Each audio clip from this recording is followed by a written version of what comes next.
جس کے بارے میں دشمن بھی تسلیم کرتے ہیں، چاہے وہ اسے اللہ کا کلام نہ مانے، لیکن یہ مانتے ہیں کہ بعین ہی وہ شے جو محمد نے اپنی امت کو دی تھی آج بھی امت کے پاس صحیح موجود ہے۔ ظاہر بات ہے اگر تو اسے اللہ کا کلام مانے، وہی مانے، تب تو مسلمان ہی ہو گئے۔ وہ تو یہی کہتے ہیں کہ بہرحال محمد نے چاہے خود لکھا، تصنیف کیا، جو بھی کچھ کیا اس کو چھوڑ دیجئے، لیکن جو شے محمد نے اپنی امت کو دی تھی صلی اللہ علیہ وسلم بعین ہی وہ شے موجود ہے۔ تو یہ محفوظیت قرآن کی جو ہے، جبکہ کوئی اور دنیا کی کتاب اس کی مدعی ہی نہیں۔ تورات والوں کا سرے سے یہ دعویٰ ہی نہیں ہے۔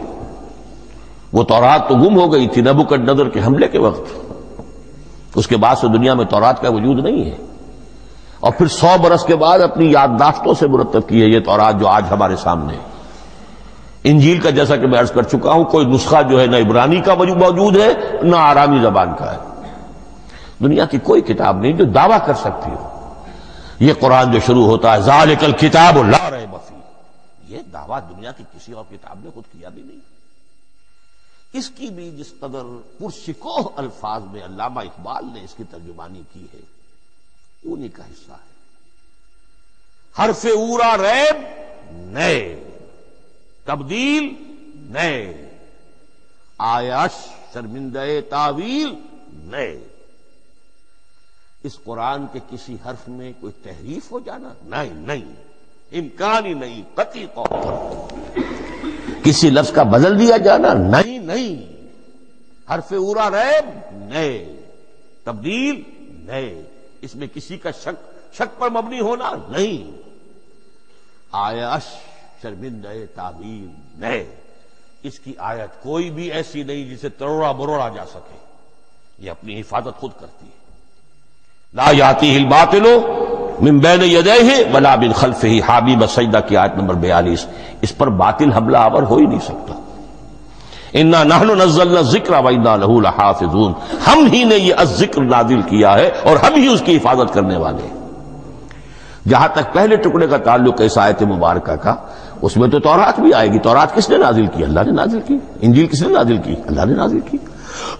انا انزلنا التوراۃ فیہا ھدی ونور، یہ سورہ مائدہ میں الفاظ ہیں۔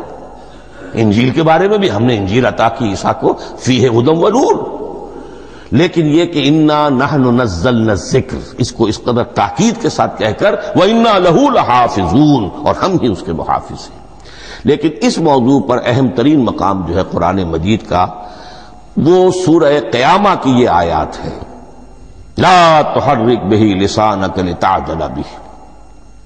جب قرآن نازل ہوتا تھا حضور جلدی جلدی زبان کو حرکت دیتے تھے، یاد کر لیں، مبادا کہیں بھول جاؤ، مبادا کوئی لفظ جو ہے تبدیل ہو جائے۔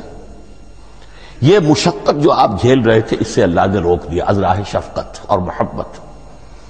لا تحرک بہ لسانک لتعجل بہ ان علینا جمعہ وقرآنہ، ہمارے ذمے ہے اس کو جمع کر دینا، آپ کے سینے میں جمع کر دیں گے اس کو۔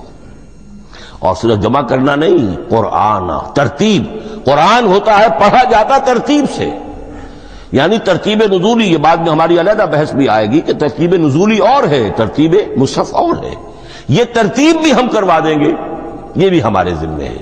ان علینا جمعہ وقرآنہ فاذا قرأناہ فاتبع قرآنہ، پھر جب ہم جس ترتیب سے پھر آپ کو پڑھائیں اسی ترتیب کی پیروی کیجیے۔